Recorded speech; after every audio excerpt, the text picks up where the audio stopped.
Hoje eu quero falar sobre generosidade, atos de generosidade. Todas essas mensagens estão baseadas no livro de Atos. Hoje eu vou citar alguns textos fora do livro de Atos, em outros livros, em outras cartas escritas pelo apóstolo Paulo, mas todo o contexto se baseia na mesma época histórica que foi escrito, que foi vivido, os Atos dos Apóstolos. Amém? Generosidade. O que é generosidade? Generosidade é uma qualidade daquele que se doa, daquele que contribui, daquele que abençoa uma pessoa, outrem, ou uma outra causa, uma causa especial. Então é você se doar, você contribuir, você abençoar. E isso procede de Deus, porque Deus é a fonte de toda bênção. Em Deus nós recebemos tudo aquilo de que necessitamos. E Ele colocou essa qualificação nos nossos corações, essa qualidade no nosso caráter. E quanto mais nós buscamos a Deus, mais nós conseguimos ter esse atributo que vem do nosso Deus, que é a generosidade. E eu quero citar 4 atos de generosidade, né? Que nesse tempo histórico, o tempo da igreja primitiva, foram 4 atos especiais de generosidade. E em todos eles nós podemos aprender aspectos importantes sobre esta parte, né, do nosso caráter e da nossa vida. A primeira é uma grande oferta feita por Barnabé. Barnabé era um levita natural de Chipre. E ele foi um grande homem de Deus, estabelecendo o reino na época da igreja primitiva. Barnabé foi aquele que discipulou o apóstolo Paulo e fez muito trabalho com ele, algumas viagens missionárias. Então ele é um homem muito importante, relatado no livro de Atos. E Barnabé fez uma grande oferta.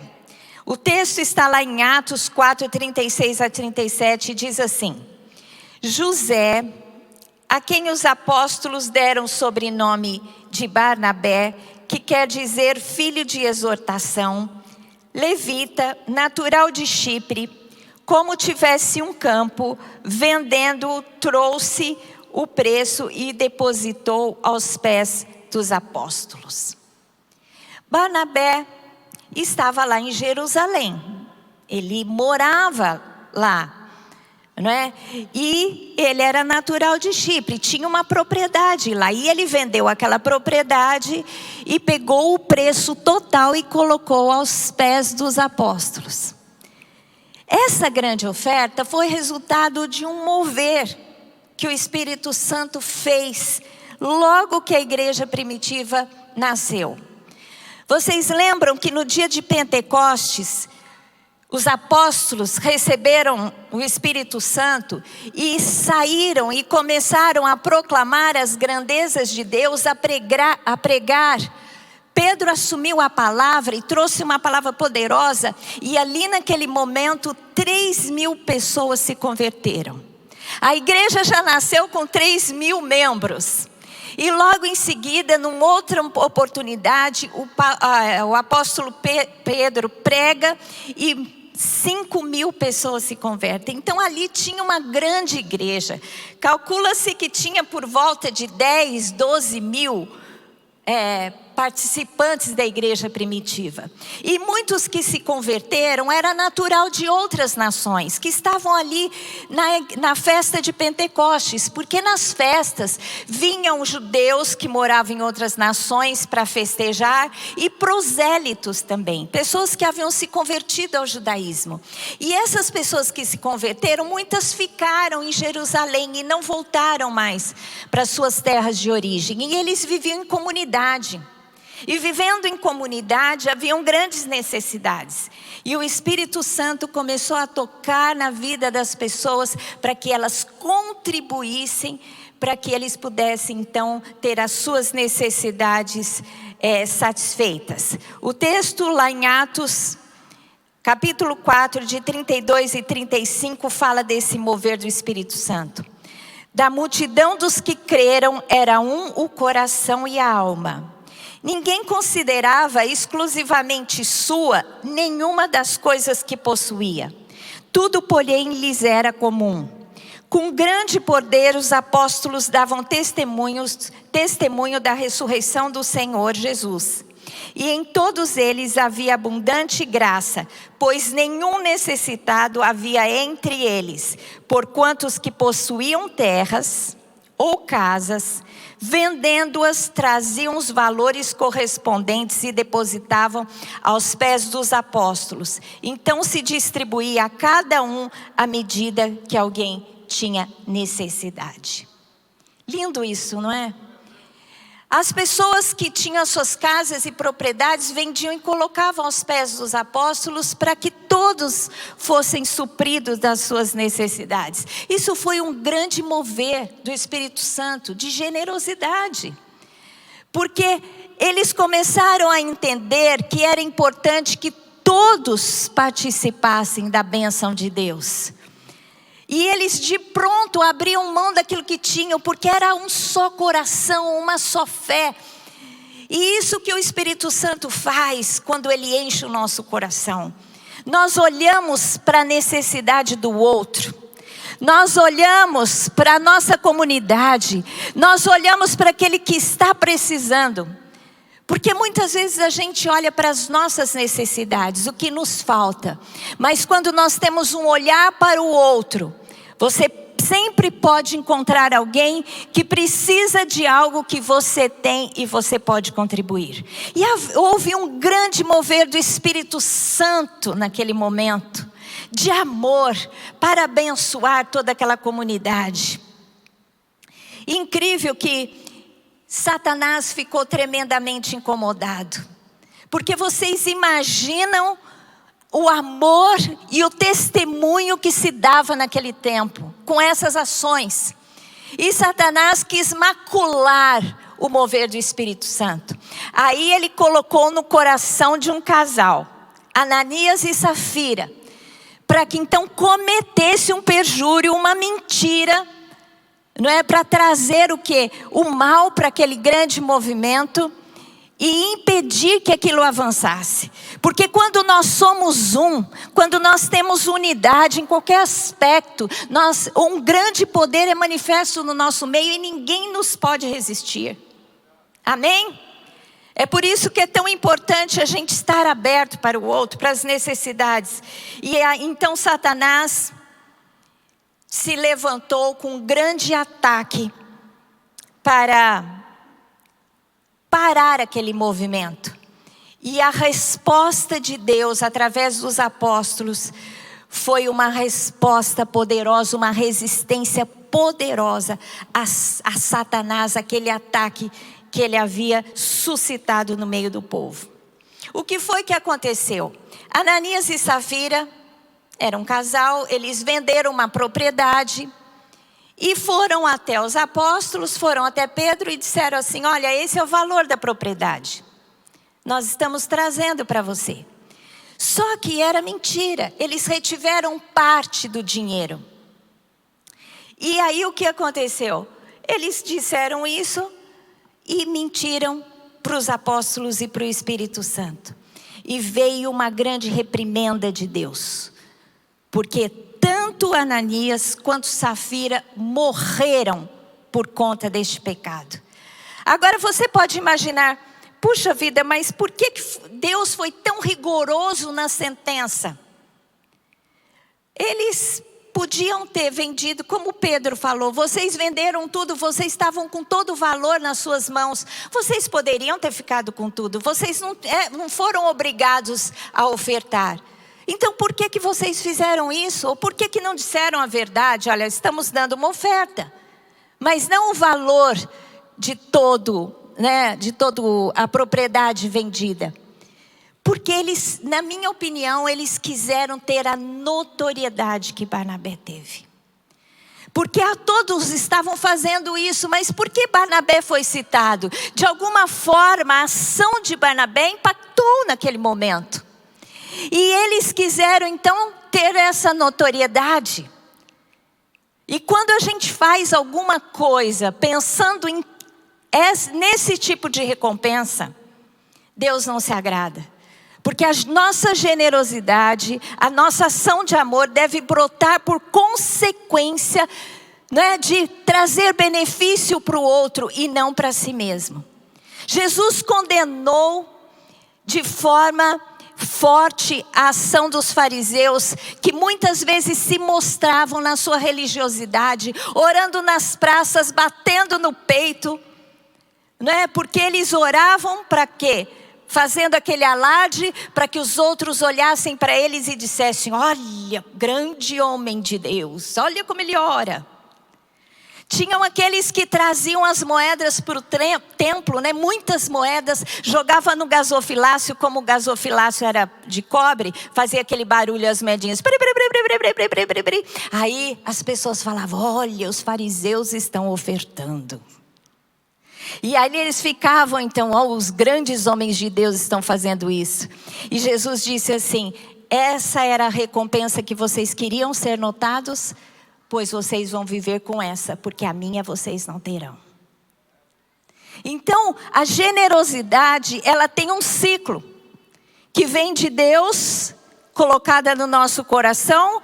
Você abençoa o próximo agradece a Deus, volta para Deus e Deus volta para você, te dando a recompensa e te dando ainda mais, porque Ele não fica devendo nada para ninguém, para que você possa abençoar ainda mais. Amém? Um grande mover do Espírito Santo de Deus, e eu clamo, eu oro a Deus para que isso aconteça no nosso meio. Nós sabemos que a filantropia nos países muitas vezes sustentam causas importantes. Pessoas ricas doam grandes quantidades de dinheiro para universidades, né? Para associações, para pesquisa. Isso é comum entre as nações. E no Brasil, o Brasil fica lá embaixo no índice de filantropia. Lá embaixo. Eu fui pesquisar sobre isso, e uma das causas que o brasileiro não tem hábito de investir em causas é porque ele tem uma visão errada de achar que o governo tem que fazer tudo por ele. O governo, a gente paga impostos altíssimos no Brasil, e de fato eles têm que fazer muitas coisas, e isso tem que voltar. Nós temos que orar contra a corrupção, porque aquilo que vai tem que voltar para nós como benefício. Mas nós não precisamos depender só do governo. O que nós estamos fazendo aqui, dando cestas básicas e aumentando a ação social da igreja, é porque nós sabemos que nós temos que fazer a nossa parte. Você tem que fazer a sua parte. Quantos de vocês recebem um salário e pensam em investir, além de trazer o seu dízimo e oferta para sustentar o estabelecimento do reino no Brasil e na terra? Quantos de vocês investem em causas? Quantos de vocês agora nessa pandemia, ouvindo tantas necessidades, estão contribuindo para a cesta básica?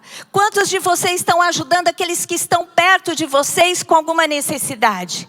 Porque você ajuda quem está perto de você, porque você fica ouvindo as causas daquela pessoa. Amém?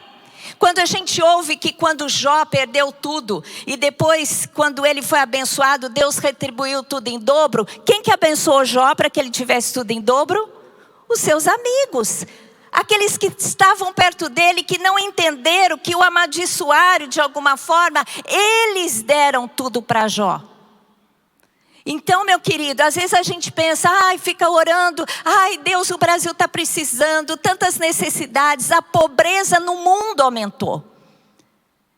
Não é só no Brasil. Então Deus quer usar vocês. É tempo de vir esse mover do Espírito Santo na nossa terra.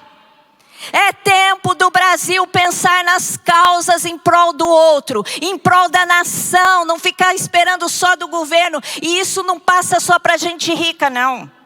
Isso passa para os empresários também, temos que orar por eles, mas passa por mim e por você, porque muitas vezes a gente pensa, o dia que Deus me der muito dinheiro, o dia que Deus me der uma empresa, o dia que a minha empresa estiver faturando tanto, o dia que eu ganhar tanto, eu vou fazer. Deus não vai ouvir sua oração, porque isso não é verdade, isso é mentira. Porque quem tem um coração generoso tem quando tem pouco. Ajuda quando tem pouco. Vocês lembram quando o profeta Elias pediu para a viúva que desse para ele o que comer? Deus não escolheu um fazendeiro próspero de Sarepta, não, quando Elias chegou lá.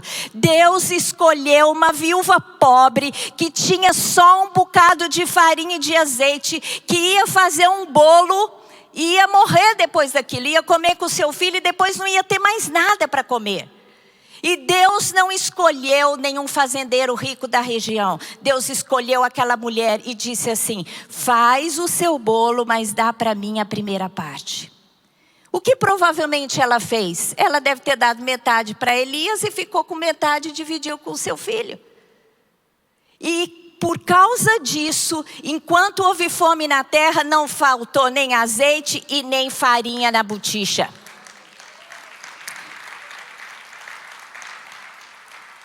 Meu querido, Deus vai escolher você quando você tem pouco. E se você disser sim para Deus, Deus vai aumentar a tua botija, vai te dar provisão. Porque tem gente que fala assim, eu tenho pouco, não vou dar. Nunca vai prosperar. A generosidade é a fonte da prosperidade. E tem que começar quando você tem pouco.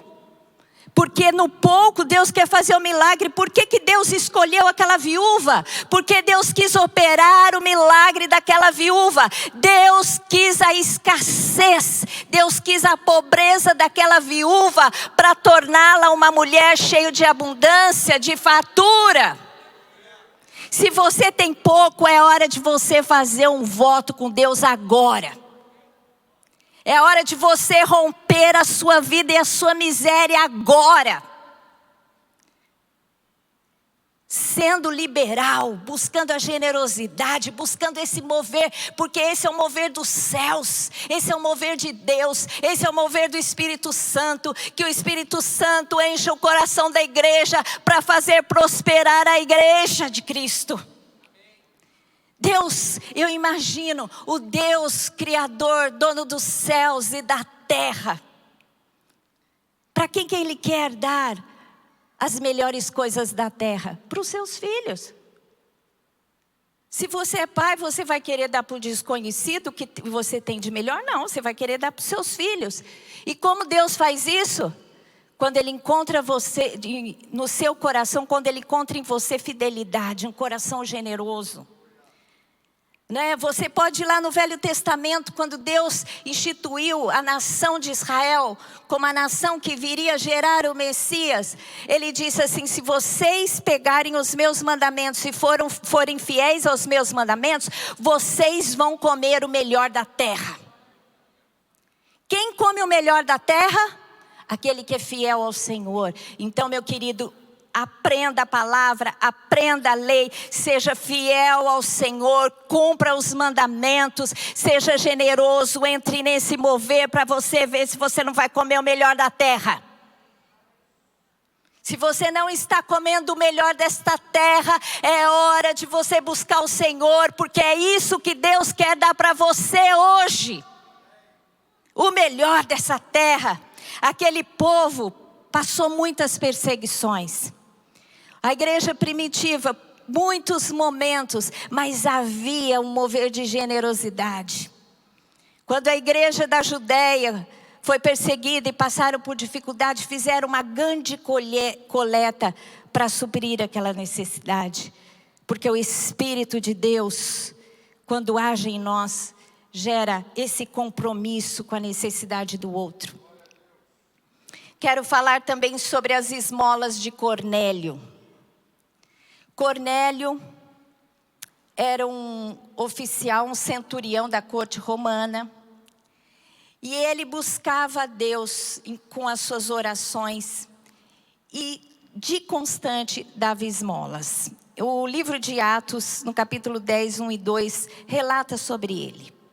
Dizia assim: morava em Cesareia um homem de nome Cornélio, centurião da corte chamada italiana, piedoso e temente a Deus com toda a sua casa, e que fazia muitas esmolas ao povo e de contínuo orava a Deus.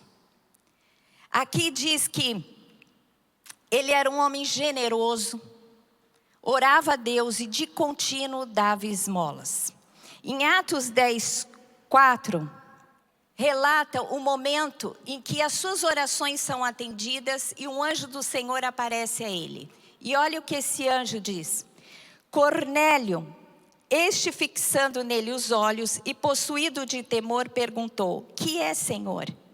E o anjo lhe disse: as tuas orações e as tuas esmolas subiram para a memória diante de Deus. Nenhuma contribuição que você faça no altar, para uma pessoa necessitada, para o pobre, um dinheiro que você dá no farol, um pão, um sanduíche que você traz para o morador de rua, porque você sabe que ele está passando fome, tudo é contado diante de Deus. Aqui Deus disse claramente: Cornélio, as suas orações foram ouvidas, porque você é um homem que tocou o coração de Deus através da sua generosidade. Tem um provérbio que diz assim: quem dá ao pobre, a Deus empresta e ele retribui o pagamento. Isso não é provérbio humano, não. Isso é palavra de Deus. Não há nada que você dê que Deus não conte. Você cria um crédito com Deus. Aquilo que você dá, aumenta o seu crédito com Deus. E Deus lhe retribui. E aquele homem tocou o coração de Deus, porque ele de contínuo buscava a Deus com orações e com esmolas. Olhava para o pobre. Então, meu querido, saiba, se você pensa que você está fazendo alguma coisa e que Deus não está cuidando de você, isso não é verdade. Deus vê tudo que nós fazemos. Tudo é contado diante do Senhor. As lágrimas que você derrama, as orações, os clamores, a ação de generosidade, tudo está diante de Deus. Você move o coração do Senhor quando você é capaz de ser generoso. Deus faz algo espetacular na sua vida. Eu e o Lamartine, a gente tem muitas experiências, né, de contribuir. Sempre quando nós colocávamos um alvo de contribuição para a igreja, nós sempre procurávamos preencher o maior alvo que a gente colocava para a igreja. E eu quero contar um testemunho aqui, não para minha glória, mas para vocês verem como isso não acontecia só lá. Acontece hoje, muitas pessoas fazem isso. E a gente pôs um alvo para a igreja quando a gente estava pensando em mudar. E nós não tínhamos dinheiro reserva guardado. E a gente queria dar a maior oferta. A única coisa que nós tínhamos além da nossa casa era um terreno que nós tínhamos comprado numa estância em Atibaia para construir uma casa de campo. E por vezes a gente tentava vender o terreno para poder pagar alguma conta que a gente tinha. Por vezes a gente ficou apertado e a gente queria vender esse terreno. Esquecemos o projeto da casa de campo e a gente tentava vender o terreno. E nunca dava certo de vender esse terreno. O dia que nós pusemos essa oferta, o Lamartine e nós conversamos e falamos: só se a gente vender o terreno que a gente vai poder dar esse tanto. Então vamos vender o terreno. Gente, fazia anos que a gente queria vender aquele terreno. Nós propusemos no nosso coração a dar o terreno de oferta, sem brincadeira. A Isabel está aqui contra, porque a Isabel tem casa lá, e a gente queria construir casa perto.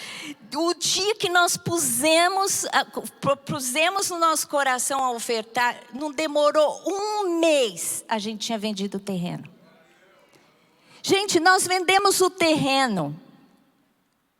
E nós ficamos com 10% do terreno. Nós ficamos com 10% do terreno. E 90% era o valor que a gente queria depositar no altar. Foi tão incrível.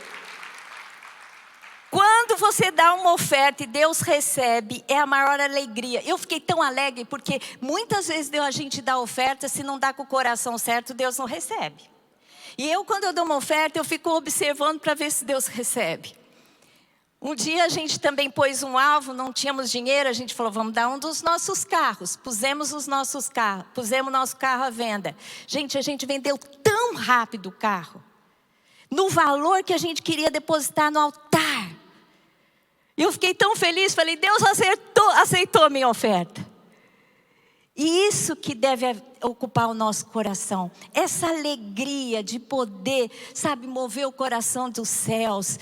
Quando você dá uma oferta e Deus aceita a sua oferta. Gente, quando Deus me pede alguma coisa, eu fico super feliz. Eu falei para Deus, eu tenho uma casa, o dia que o Senhor pedir 100% do que eu tenho no meu coração, diante dos céus e da terra, eu dou. Quando Deus te pede algo, Ele tem em mente uma colheita. Quando Deus me pede algo, eu fico já até assim, Senhor, o que o Senhor quer fazer na minha vida? Teve uma época que eu sempre, dentro das minhas condições, gosto de comprar algumas joias, às vezes ganho das discípulas, da minha mãe. Então eu tenho algumas coisas. Teve um ano que eu levantei e fui orar por uma discípula e abençoá-la, era o dia do aniversário dela, e Deus me falou assim, você vai dar para ela a sua joia com maior peso em ouro. Aí eu falei, nossa, eu estranhei, porque era uma pessoa que nem usava joias. E Deus me falou isso, falei, tá bom. Eu fui nas minhas joias e peguei o colar mais pesado em ouro que eu tinha ganho dos meus pais, que tinha sido, na verdade, eles ajudaram uma pessoa que estava endividada, compraram muitas joias e fizeram um colar bem pesado em ouro e me deram. E eu dei para essa discípula minha esse colar, no aniversário dela. Gente, e ela pegou aquele colar e ela chorava tanto, e ela falou assim para mim, isso daqui é a colheita da minha semeadura.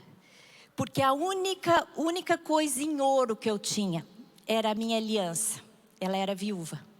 E eu dei a minha aliança e a aliança do meu marido para um seminarista que vai casar, que não tinha dinheiro para comprar aliança.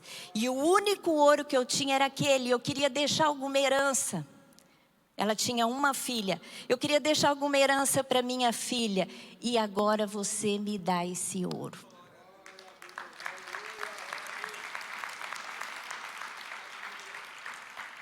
E teve uma época que eu quase fiquei a zero, porque Deus pedia tanto de mim e eu ia dando. Eu falava, Deus, quando vai chegar o tempo da minha colheita?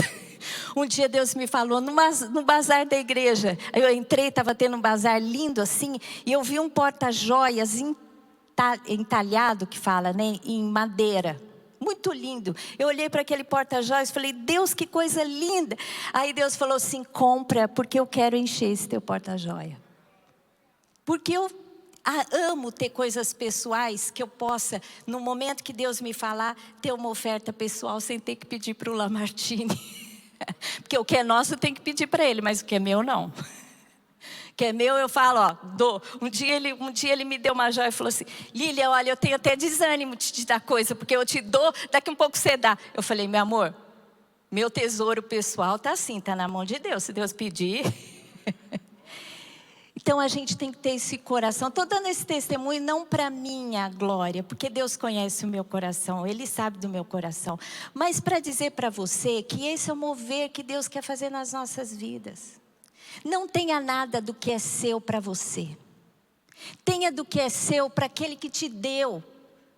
Esteja pronto a ouvir o que Deus quer que eu contribua. Tem um texto na palavra de Deus que diz que nós não temos que reter para nós mais do que é justo.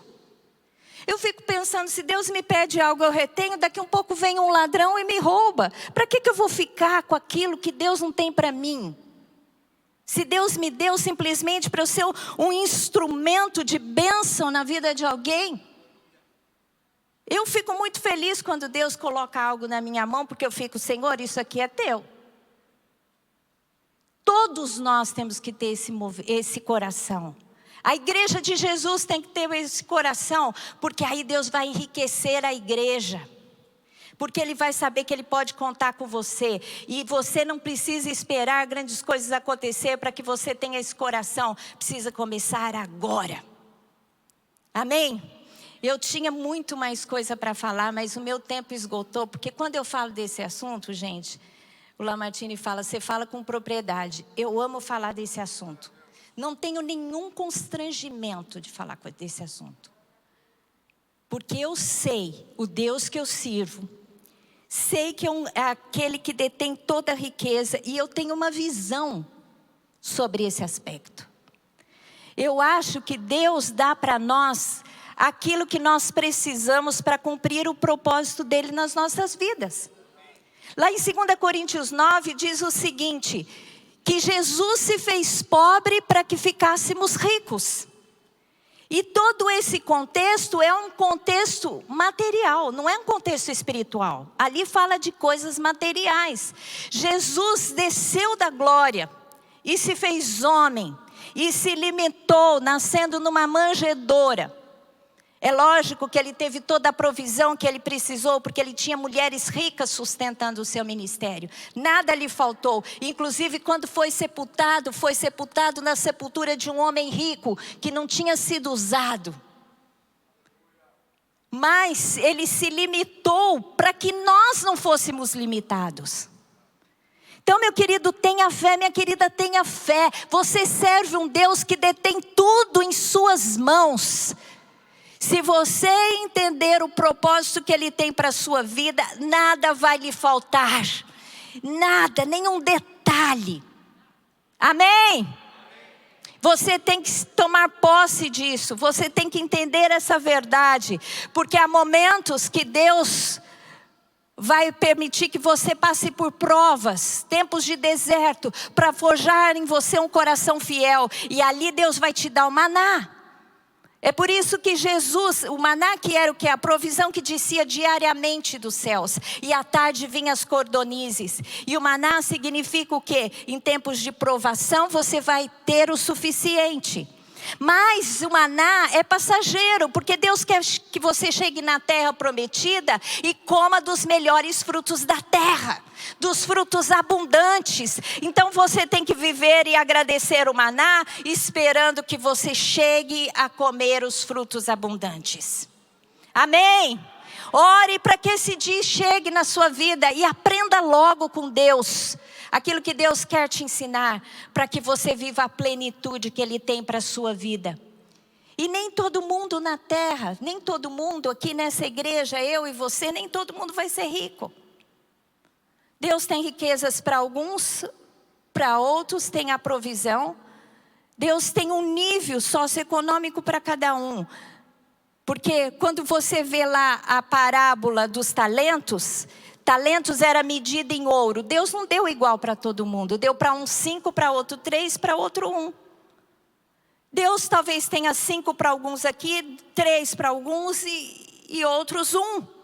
Mas o que Deus quer que você faça é que você multiplique. Não pegue aquele talento, e talento fala, não é de habilidades não. Fala de a provisão financeira que Deus te dá. Ele não quer que você enterre, Ele quer que você multiplique, que você avance, que você tenha mais. Porque aquele que enterrou ficou sem nada. Amém? Então que você tenha essa visão e busque esse mover do Espírito Santo no seu coração. Neste tempo, amém? Eu gostaria que você fechasse os seus olhos agora. Senhor Deus, eu quero ouvir agora, Espírito Santo, o que é que o Senhor tem para fazer neste tempo nas nossas vidas. Pai querido, a Tua palavra no Salmo diz que as Tuas pegadas destilam fartura. Senhor Deus, as Tuas pegadas, o Teu caminhar, destila fartura. Senhor Deus, nós queremos andar nessas pegadas. Nós queremos viver com Deus que tudo pode, que tudo faz. Que opera em nós através do Seu Espírito, coisas novas. inusitadas. Senhor Deus, neste tempo eu te peço que essas pessoas que estão aqui, que ouviram essa palavra, eu sei que o Senhor agendou com cada uma dessas pessoas. E o Senhor também agendou com aqueles que vão ouvir esta palavra. E o Senhor também agendou com aqueles que vão ser tocados por essa oração. Senhor Deus, em nome de Jesus, eu quero que a nossa história seja transformada, Senhor. Eu quero te pedir que o Senhor venha sobre nós, venha sobre a nação brasileira, com este mover de generosidade. Senhor Deus, tira de nós toda avareza, porque a avareza, Senhor Deus, é o pecado da idolatria. É o pecado da idolatria, naquele que coloca no dinheiro a sua confiança. Senhor Deus, nós queremos colocar no Senhor a nossa confiança. Senhor Deus, em nome de Jesus eu te peço que o Senhor passe, Senhor Deus, no nosso meio, Espírito Santo de Deus, neste Pentecostes, faça algo novo, Senhor Deus, transforma-nos, Senhor Deus, e seremos transformados, batiza-nos, Senhor Deus, com poder e seremos, Senhor Deus, imersos na tua vontade, no teu propósito, Senhor. Senhor Deus, em nome de Jesus, quebra, Senhor Deus, das nossas vidas toda incredulidade e manifesta, Senhor Deus, uma fé que opera os milagres. Senhor Deus, em nome de Jesus, eu quero orar por aqueles que estão aqui, que precisam de um milagre nessa área. Em primeiro lugar, eu quero orar por aqueles que me ouvem. Senhor, que o Senhor toque os corações. E aqueles que estão ansiosos, estão temerosos por sua vida financeira, neste tempo de pandemia, aqueles que ficaram desempregados, aqueles, Senhor Deus, que tiveram as suas rendas diminuídas, que eles possam crer no poder do Senhor e perseverar até, Senhor Deus, que essa provação passe, mas que eles fiquem firmes e que neste tempo eles tenham um coração ainda mais generoso para poderem semear, para poderem colher do Senhor aquilo que o Senhor deseja para a vida deles. Senhor Deus, tira de nós toda avareza. Senhor Deus, dá um espírito liberal, dá um espírito de generosidade. Senhor Deus, um espírito de amor, para que nós possamos olhar aquele que está do nosso lado, para que possamos abençoar, Senhor, em nome de Jesus. Opera, Senhor Deus, na vida dos teus filhos de maneira extraordinária. Abre as portas, Senhor Deus, abre as oportunidades. Senhor Deus, tira toda miséria, todo endividamento. Senhor Deus, a gente fica sabendo pelas pesquisas que o brasileiro está cada vez mais endividado. Senhor Deus, mas aquele que é do Senhor, o Senhor rasga o escrito de dívida, e isso se dá em todas as áreas da nossa vida, a começar da área espiritual, nos transformando, mas também o Senhor dá a provisão para que nós possamos estar bem. Senhor Deus, quebra toda amarra nessa área, na vida do teu povo, na vida do Brasil. Nós clamamos agora para que o Senhor cumpra o que o Senhor falou a respeito da nação brasileira, que o Senhor iria nos levantar, iria colocar as nações da terra em ciúmes, Senhor Deus, com o Brasil, por tamanha história de abundância e de prosperidade que viria sobre nós. Eu creio nesta palavra, eu profetizo, Senhor Deus, que eu vou orar até que o Senhor venha e cumpra aquilo que o Senhor determinou para as nossas vidas em Cristo Jesus. Se você quer uma bênção nessa área, fique em pé, meu querido. Se Deus tocou no seu coração nesse sentido, se você quer entrar numa esfera diferente, esse é o tempo de Deus fazer um milagre na sua vida. Feche os seus olhos e clame agora. Senhor Deus, em nome de Jesus, eu peço que o Senhor abra os olhos dos teus filhos pela fé. O Senhor vai dar visões. Deus vai te dar uma visão agora. O que Ele deseja fazer para você. E você vai ficar tão abismado porque eu sei que Deus está dando visões grandes para aqueles que estão aqui nesta manhã. Deus quer operar na sua vida maravilhas. Creia, meu querido, que aquilo que você está vendo, aquilo que o Espírito Santo está falando na sua vida é verdade. Levante as suas mãos para o alto. Se você ora em línguas agora.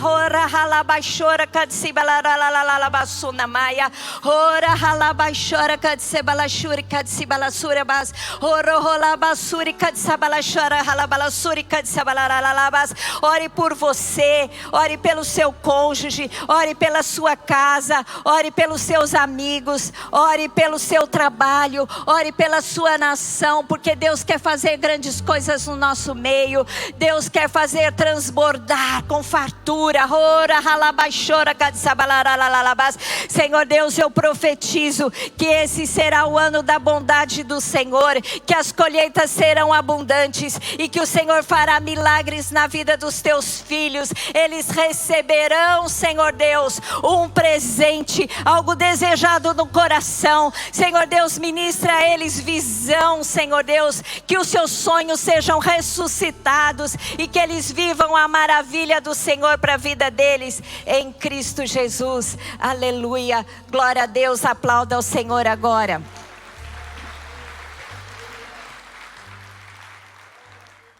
Glória a Deus. Deus deu alguma visão para alguém aqui enquanto eu orava? Ministrando ao seu coração aquilo que Deus quer fazer na sua vida? Levante a mão. Algumas pessoas. Receba, meu querido. Deus faz coisas tão tremendas. Um dia nós estávamos num retiro. E o pastor Daniel começou a orar e falou assim: levantem as mãos, que Deus vai dar um presente para cada um. E eu levantei minhas mãos assim. E quando eu levantei minhas mãos, eu vi um símbolo, que é aquele das bolinhas assim, ó. E a gente estava precisando de um carro. E nós estávamos orando a Deus, para Deus nos dar um carro. E eu vi umas bolinhas assim. E eu vi o carro de lado e era azul. E eu falei para o Lamartine, Deus vai nos dar um carro azul e a marca é aquela que tem as bolinhas assim. Aí ele falou: você sabe que marca é? Eu falei: não. Ele falou: é um Audi. Para quem não tinha dinheiro para comprar um carro, você crê que você ia ganhar um Audi? Eu falei: é um Audi. Deus falou que é isso e é azul. E Deus levantou um irmão da igreja que nos deu um Audi A5 azul. E o dia que ele nos deu, o Lamartine olhou, e ele não sabia, essa pessoa não sabia, e olhou e viu que era azul. Ele recebeu. Deus faz isso. Glória a Deus. Amém, aleluia. Que a graça, glória a Deus, aleluia. Receba a tua bênção, meu querido. Creia na palavra de Deus. Creia nessa verdade que você vai viver os milagres na sua vida. Isso não é para alguns não, isso é para todos os que creem. Amém? Levante a sua mão para os céus. Senhor Deus, que a graça do Senhor, que as consolações do Espírito, que o sacrifício de Jesus Cristo, manifesto através da cruz, a ação poderosa da Trindade seja sobre a vida do teu povo. Sobre a vida do teu povo está a sua bênção. Senhor Deus, proteja-os de todo mal. Coloque a escolta dos teus anjos. Dá uma boa semana, Senhor Deus, e faça prosperar todos os intentos dos seus corações. Que onde eles colocarem as suas mãos, o Senhor possa prosperar e possa fazer abundar ainda mais em suas vidas, para toda generosidade em Cristo Jesus. Amém. Glória a Deus. Deus abençoe vocês.